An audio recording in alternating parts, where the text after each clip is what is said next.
어떻게 해드린다고요 지금? 저희는 꿈을 이제 담는 틀이라고 해서 꿈틀이고요. 네, 저희가 아까 소개해 만든 주실 때 기억의 책.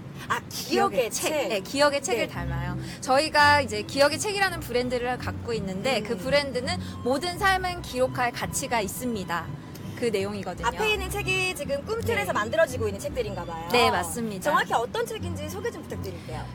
일상적으로 말하자면 개인의 일반 사람들의 자서전을 만들어 드리는 기업이에요. 하지만 자서전이라고 하면은 네. 뭔가 유명한 사람들만 만들어야 할 것 맞아요. 같고 무슨 뭐 기업의 회장님들.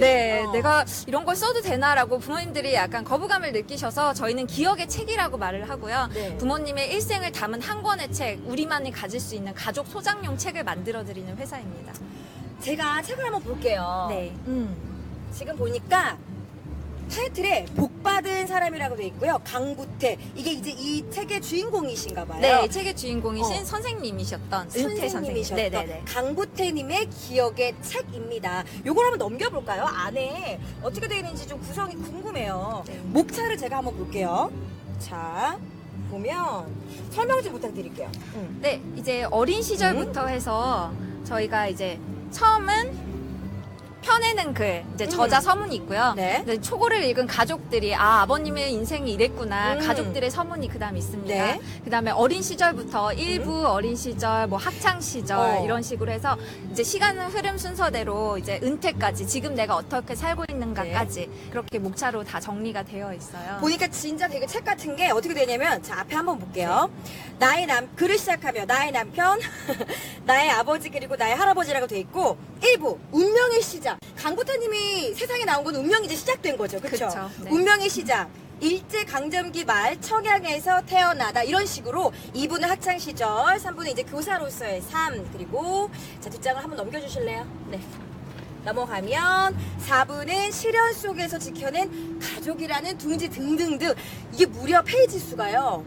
263페이지에 달하고 네. 그리고 굉장히 많은 안에 좀 한번 넘겨주시겠어요? 사진들이랑 그런 게 굉장히 많더라고요. 좀 네. 여러 장을 넘겨볼까요? 네, 여기서는 이제 글들도 있고요. 네, 초반에는 사실 어린 시절 사진이 많이 잃어버린 경우가 많으세요. 맞아, 뭐 불에 이사를 탔다, 뭐 하거나, 이사를 했다. 그래서 강부태님의 경우에는 이제 학창 시절에 이제 찍은 이제 모자를 쓰고 찍으신 이런 어린 그리고 시절 밑에 사진이고요. 그 말이 되게 좋아요. 그냥 전주 고등학교 교복을 입고가 아니고 명문 명문 전주 고등학교 아주 교복을 강렬. 입고 네. 이런 식으로 돼 있네요. 네, 그래서 어린 시절 사진부터 해서 네. 예, 이런 어린 사진들, 가족 사진들 이런 것들이 이제 학교 이제 부임하셨을 때 사진들, 졸업 그러네요. 사진들. 이런 다양한 글들이 있는 정말 한 사람의 자서전.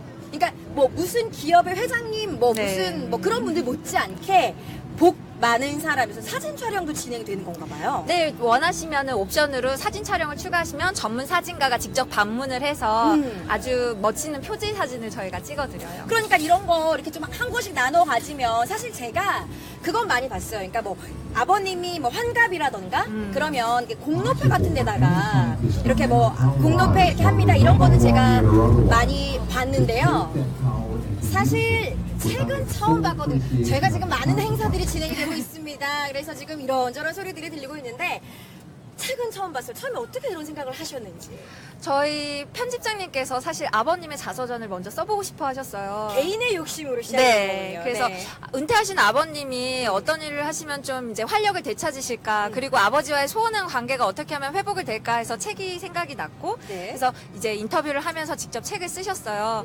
그리고 이거를 이제 다 쓰고 나서 가족끼리 한참 봤을 때 형과의 사이도 오히려 돈독해지고, 아버지께서 이런 일을 하셨구나. 우리가 아버지께서 어렸을 때 꿈이 이것이었구나. 좋아하던 음식이 이런 거였구나. 그렇죠. 몰랐던 사실들을 많이 알게 되니까 지금 아버지가 느꼈던 그런 거리감들이 오히려 더 없어지고, 아버지도 나와 같은 똑같은 청년이었구나. 그렇죠. 똑같은 아이였구나. 한 남자였구나를 알게 되면서 오히려 더 가까워지는 경험을 하게 된 다음에 이게 우리 가족에 국한된 것만 아니라 모든 사람들도 이런 감정을 느낄 수 있을 텐데 모든 사람에게 한번 이거를 전파해보자. 예, 이런 문화를 한번 만들어보자. 그냥 단순히 칠순잔치, 환갑잔치 해드린 게 아니라 네. 여행 보내드린 게 아니라 우리 가족의 역사를 알고 뿌리를 알 수 있는 그런 하나의 이벤트로, 아주 큰 이벤트로 만들어보자 해서 시작한 일입니다. 뒤에 보니까요, 기억의 책 이렇게 돼 있고 저희 스태프분이 이 멘트 너무 좋다고 꼭 클로즈업을 잡았으면 좋겠다고 하시더라고요. 보니까 모든 삶은 기록할 가치가 있습니다. 근데 요즘 저희는 뭐 싸이월드 시대부터 해가지고 뭐 미니홈피, 뭐 싸이월드, 뭐 인스타그램 뭐 다양하게 정말 매일매일을 기록하고 있잖아요. 네. 근데 예전에는 뭐 기술도 그렇게 발달되지 않았을 뿐더러 이렇게 하시는 분들이 뭐 일기 외에는 별로 없어요. 맞아요. 그쵸? 자기 본인의 이제 일기를 작성하시던 분들은 일기를 주시는 분들도 계세요. 그러면 일기를 토대로 저희가 정확한 사건 날짜들을 해서 구성을 하는데 그게 만약에 없다고 하신다고 기억에 해도 정말 의존을 하는 거죠. 네, 근데 네. 그 기억이 너무나 생생하게 말씀을 해주세요. 내가 처음 살았던 곳에 몇 통 몇 반에 살았는지,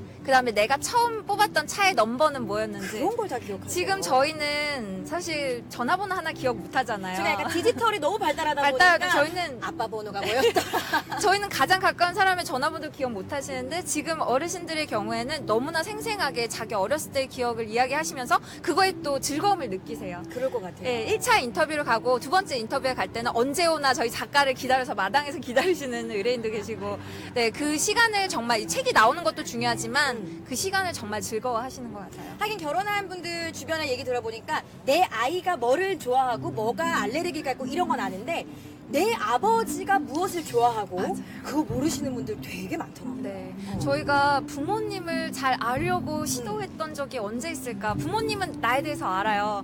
부모님은 많이 알죠? 지나치게 네, 아시죠? 너무 지나치게 아시는데 우리는 그거를 한번 마음을 열고 다가가려고 노력한 경험이 많이 적은 것 같아요. 맞아요. 그래서 이번을 계기로 이제 부모님의 특별한 날, 그런 7순, 8순 생일뿐만 아니라 명절이 지났을 때 한번 돌아보시면은 부모님의 이제 처진 어깨나 야윈 손이나 이런 걸 보셨을 때, 아, 정말 저 안에 많은 이야기가, 무수한 많은 이야기가 담겨 있을 텐데 그걸 한번 풀어내고 싶다라고 한번 마음을 먹으신 분들이 사실 많은 것 같아요. 그래서 점점 의뢰도 많아지고 있는 것 같고요. 책을 한 권 만드는데 기간이 한 어느 정도 소요가 될까요? 최소 2개월에서 3개월이 소요가 되고요. 저희 전문 작가가 직접 댁이 어디든 방문을 해서 2번의 인터뷰를 합니다. 인터뷰는 2번. 네, 한 회 인터뷰에 이제 저자의 컨디션에 따라서 2시간에서 4시간 정도 그 정도의 인터뷰를 하고요.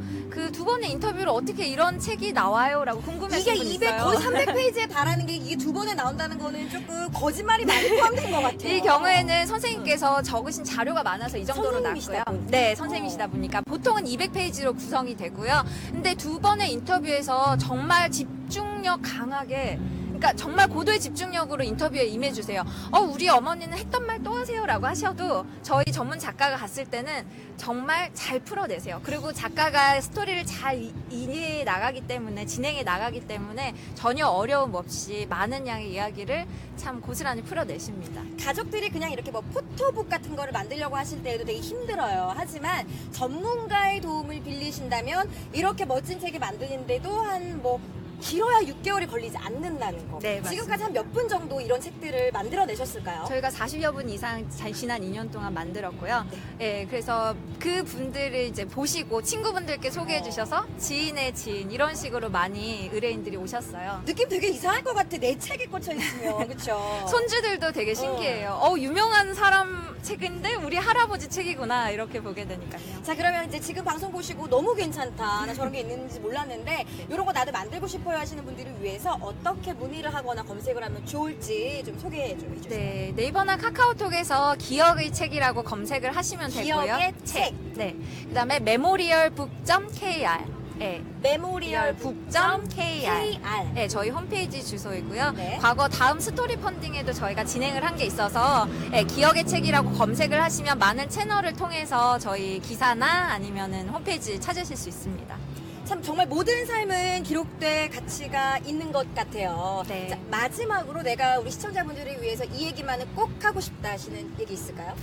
저희는 유명한 사람들만을 남기는 그런 게 아니라 저희 보통 우리네 삶이 그 안에 영화보다 더 영화 같은 스토리가 있다고 믿거든요. 매번 인터뷰를 가지만 그때마다 다 같은 시대를 살았지만 다른 이야기가 있어요. 나의 부모님의 이야기, 부모님의 어렸을 적 꿈 이런 거는 저희가 그분들이 정말 이 세상을 떠나시기 전에 꼭 알아야 하지 않나. 옛날 속담에, 다른 나라의 속담에 노인이 죽으면은 하나의 도서관이 불타 없어지는 것과 같다라는 말이 있어요. 불타 없어지기 전에 저희가 그걸 기록해서 남기면은 그게 가장 사회에도 그다음에 그 가족에도 가장 소중한 선물이 되지 않을까 생각을 합니다. 저희가 지금 서울시청광장 앞에서 지금 얘기를 나누고 있는데 공교롭게 지금 저희 앞에 있는 이 건물이 예전에는 서울시청이었지만 지금은 도서관으로 이용이 되고 있는 곳입니다. 얘기하신 것처럼 얘기하신 것처럼 모든 사람들의 이야기를 도서관 책처럼 많은 수리가 있으니까 여러분들도 관심 있다 하시면 꿈틀 기억의 책 검색하셔서 한번 들어와 보시는 것도 좋을 것 같아요.